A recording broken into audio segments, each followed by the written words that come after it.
From Colorado State University, this is the Emmy Award-winning Campus Television. Owned and operated by the Colorado State Student Body, Campus Television, covering the news, sports, arts, and entertainment of campus. Tonight on CTV, the ASCSU election is officially open. Students can now cast their votes, and we break down what is at stake for campus. Then, learn how dropping enrollment is impacting Poudre School District. Finally, a look into the fun CSU ice skating event taking place on the LSC Plaza.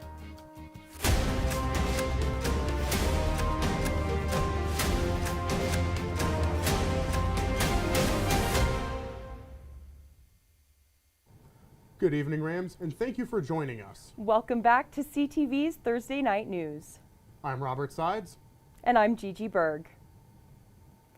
Eudora Ice Rink has temporarily closed due to a deadly Zamboni accident. Officials say a Zamboni driver backed up into a partially opened door. The driver was then rushed to the hospital where they later died. The identity of the victim has not been released. Nobody else was injured in the accident, and the ice rink is expected to reopen tomorrow. New regulations could be coming to the billboards that line CSU's campus. State Senator Kathy Kipp says she plans to introduce a bill to restrict CSU's billboard usage to comply with city code.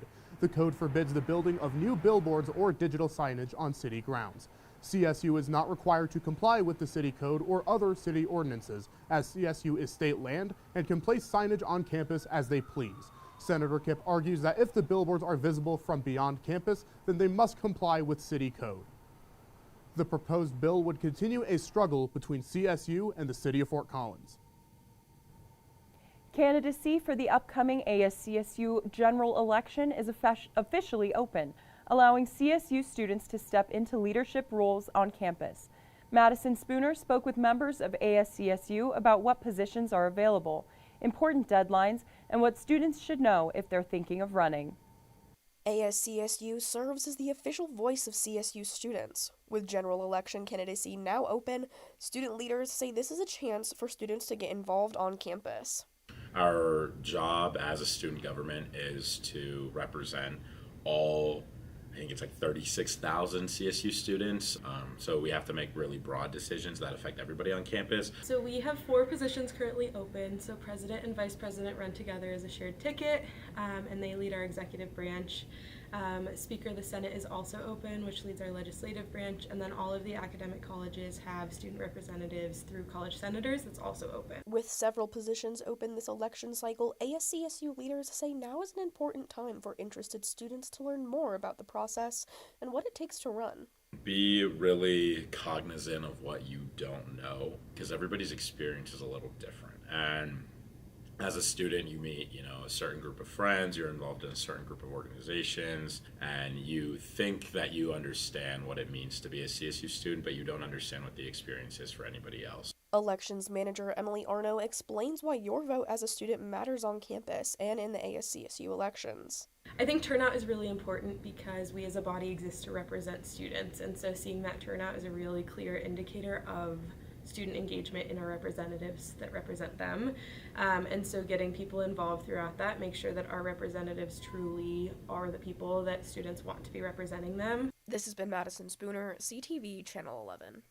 If you're interested in running or want to learn more about the ASCSU general election, you can visit ASCSU's website or stop by their office in the Laurie Student Center. Declining enrollment has Poudre School District talking about the future of its schools. Enrollment declined by about 500 students over the summer of 2025 and is projected to lose about 2% per year, costing $6 million for each year. A $4 million bond was passed in 2024, but the small schools receiving it are still forced to increase class sizes and cut staff and programs. Financial strain due to increased enrollment sparked talks about school consolidation in the district, but plans have not been made.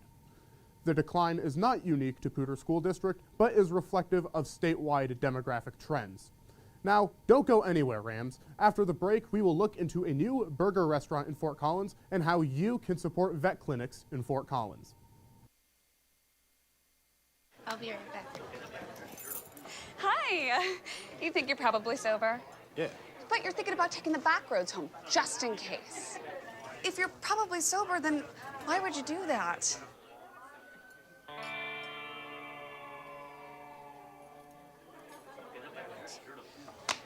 Good choice. Probably okay isn't okay. If you see a warning sign, stop and call a cab, a car, or a friend. That's a full glass of wine. I'll be chatting you later. January is National Blood Donor Month, and in northern Colorado, the need for donors includes more than just people. Colorado State University is asking pet owners to consider blood donations from healthy dogs and cats. CSU has a full veterinary blood bank that helps sick and hurt animals, but staff say they need more donors. Dogs and cats have different blood types, so having many donors is very important. Pet donors get a health check, treats, and free food, all while helping save other pets' lives. Fort Collins local dining prides itself on having an international mix of flavor. The most recent addition opened last week, just across the street from CSU's campus. For 2 years, Fort Collins waited for the opening of a multicultural fusion restaurant. On January 20th, the wait ended and the doors of Gaya Masala and Burger opened for the first time.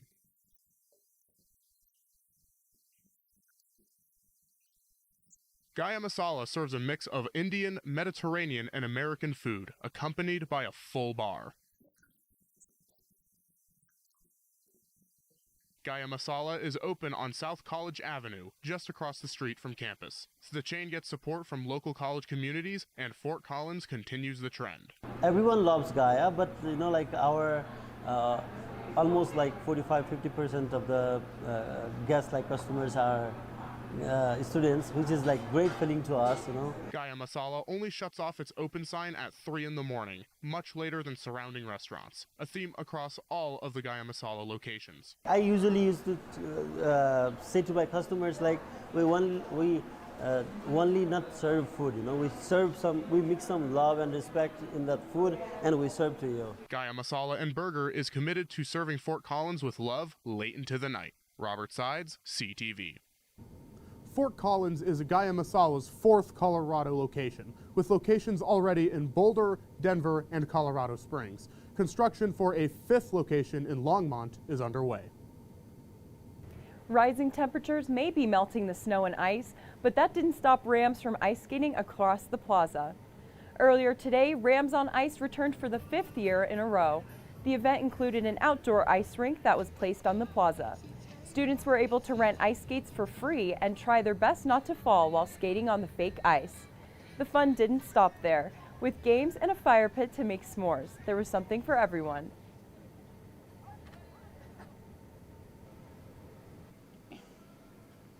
The X Games didn't just crown champions this weekend, it pushed progression forward and rewrote the record books.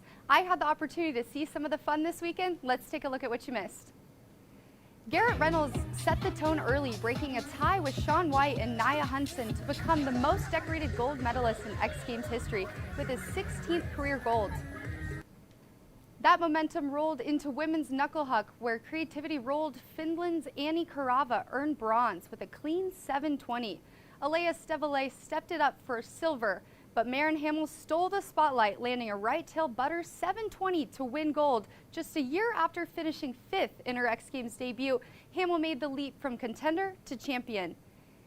In women's superpipe, experience met youth. Cassie Sharp took bronze, while 15-year-old Indra Brown came within 4 points of gold for silver. But Zoe Adkins separated herself, flying 16 feet out of the pipe to claim gold with her 3rd X Games medal in a standout season. Men's big air delivered one of the weekend's biggest moments. Dylan Deschamps landed a massive quad for bronze. Luca Harrington followed with a 94-point silver run, throwing in a t-shirt. Then came Mac Forehand, sitting last, headed into his final attempt. Forehand unleashed a switch triple cork 2160 to jump from last to gold, his 6th X Games medal and one of the biggest comebacks of the games. Men's knuckle huck brought more late drama. Tormod Frosted earned bronze. Stephenson jumped to silver on his final hit, but Alex Hall closed it out with a run so stylish it was called the longest grab in X Games history, earning gold and trying Henrik Harlot with 14 X Games ski medals. Women's big air followed on Sunday. Megan Oldham earned bronze. Muir nearly doubled it up with silver, but Mathilda Grimald claimed gold, her 4th big air title with 11th career X medal games. Men's Superpipe closed out skiing with Alex Ferreira taking bronze, Nick Goupper earning silver, and 19-year-old Finley Melville Ivis soaring 20 feet above the deck to win gold, just his second X Games experience. Snowmobile freestyle returned for the first time since 2020 with Brett Turcotte winning gold. And history kept coming. Kokomo Morass landed the first ever women's backside 1620 triple cork. Hiroto Agawara went back-to-back in Big Air, and then X Games announced a big new global league launching this summer. From record-breaking runs to new global leagues on the horizon, the X Games aren't slowed down. This weekend wasn't just about who won, it was about what's coming next. That's all I have for you tonight. I'm Adisyn Perry. Now to weather with Colin.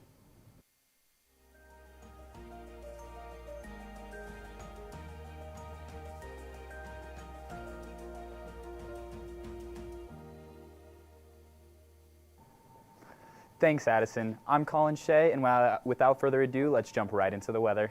Taking a look at our current conditions, Fort Collins is sitting at 36 degrees. Our sunset was at 5:14 p.m. with humidity sitting at 29%, and we hit a high of 18-mile-an-hour winds to our northwest. CSU experienced its first cold weather advisory, but the snow that hit the ground did not stay on the ground for long, as sunny weather cleaned up most of the snow, but there's still some patches here on campus. And moving on to our overnight lows, we start on the I-25 corridor, and we see temperatures kind of fluctuate around that 20-degree mark, with Denver being our highest at 24. Moving on to our eastern plains, we see Sterling at 20 degrees, while everyone else is fluctuating around that 20-degree mark. And then moving on into our western slope, we hit Grand Junction, sitting at 21 degrees, Gunnison, a negative 12, chilly night for Gunnison, and we didn't forget about you, Craig, 10 degrees.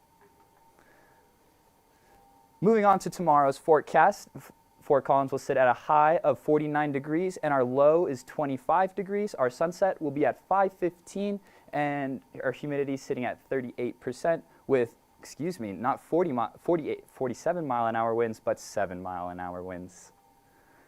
Moving on to our 5-day forecast, the weekend, we're blessed with 2 back-to-back days of 56 degrees, while our low will sit right around freezing. And moving into our workday, we can see Monday of high of 58 degrees and a low of 28, while Tuesday and Wednesday will sit just around 50 degrees, with our lows being 25 and 29 degrees respectively.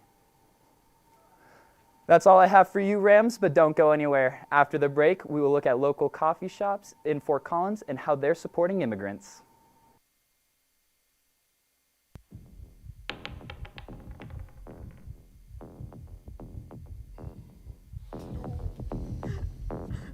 After 2 years? You gotta be kidding me!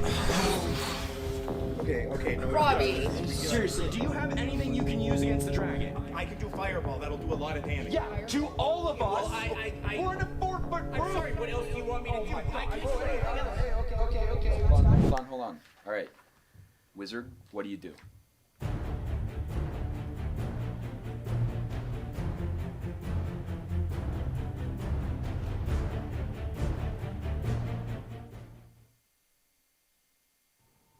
Good evening, Rams. I'm Karma Robbins. A local nonprofit coffee shop in Fort Collins is helping immigrants and refugees by giving them an opportunity to work in the United States. They don't just help them get a job, they also teach them valuable life skills that they can take with them beyond the coffee shop. Located on Prospect Road, CSU alum Hannah Norris started Arboretum Coffee to help local immigrants and refugees grow and learn. Shop director Faith shares the meaning behind the name and its importance. So an arboretum is a garden for trees, essentially, is the literal definition of an arboretum. It's kind of a metaphor for how our community is supposed to look. We want everyone to flourish. We want everyone to be interconnected. This place is different for another place because you can see the community and you have possibility to know many people.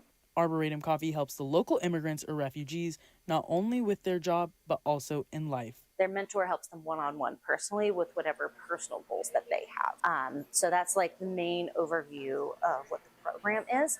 So you get all of that as well as being a barista. The community of Fort Collins shows its love to Arboretum coffee in many ways. We're supportive. We have had so much love, so much care from the community. Honestly, it's people coming into the shop, people coming and talking with our apprentices. My message for the community at Fort Collins is Arboretum coffee need a lot of support because he gives chance for the immigrant and the refugees. Arboretum's coffee's mission is to empower the community by giving refugees and immigrants a chance to work and develop important skills that can help them in their future career goals. Thanks, Karma. What do you think about that? I mean, definitely a really nice coffee shop with a really nice mission. But since I don't drink coffee, I just want to make sure I want to visit in case they have hot chocolate, because that's all I ever visit coffee shops for, because I don't drink coffee. That's fair. I honestly haven't been a huge coffee fan recently either. I've been really into matcha. If you can't tell by my shirt, I really like green. Like green, matcha, and everything nice? Yeah, there we go. Well, guess now's the time to get into coffee. Yeah, I guess so. Okay. Well, that's all we have for you tonight, Rams. Thank you for joining us for our first news show of the semester. We will be back next Thursday to keep you updated on the news happening in Fort Collins. Stay warm and have a great night.